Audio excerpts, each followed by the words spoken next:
আর শুরুতেই যে খবরের দিকে নজর রাখতেই হচ্ছে, পুজোর পরেই বঙ্গে শুরু হতে চলেছে এসআইআর। পুরো দমে একেবারে প্রস্তুতি চলছে নির্বাচন কমিশনের তরফ থেকে।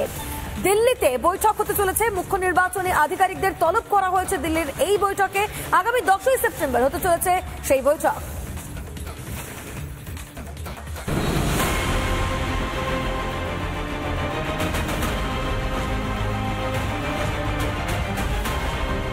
স্যার জানেন ভোটার তালিকায় ভূতেদের রাজ, বাংলাদেশিদের দাদাগিরি।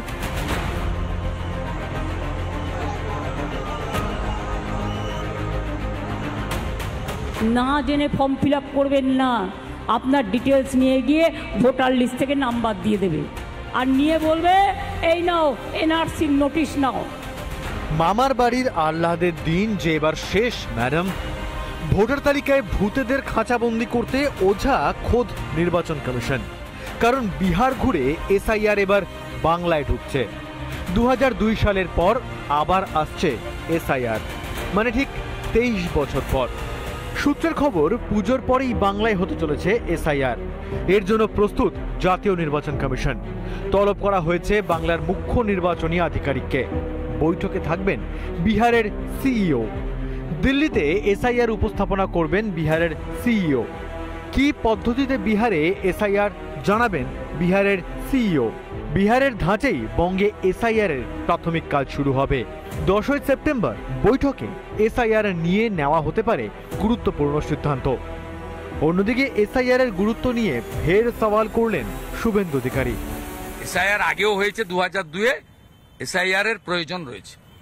ভারতীয় যারা নয় তাদের নাম ভোটার তালিকায় থাকা উচিত নয়, এটা খুব ক্রিস্টাল ক্লিয়ার। আপনি আগে ভারতীয়, তারপরে আপনি অন্য কিছু। এসআইআর যে হচ্ছে সেই গন্ধ আগেই নাকে এসেছে তৃণমূলের রথী মহারথীদের। তাই তো কখনো মুখ্যমন্ত্রী, কখনো আবার অভিষেক লোক খেপাতে নেমে পড়েছেন। একটা বাংলার মানুষের মৌলিক বা ভোটাধিকার বিজেপির সরকার কাটতে চায়, তাহলে 10 লক্ষ লোক নিয়ে দিল্লির রাজপথ তৃণমূল কংগ্রেস ঘেরাও করে কত ধানে কত চাল আছে প্রমাণ করবে।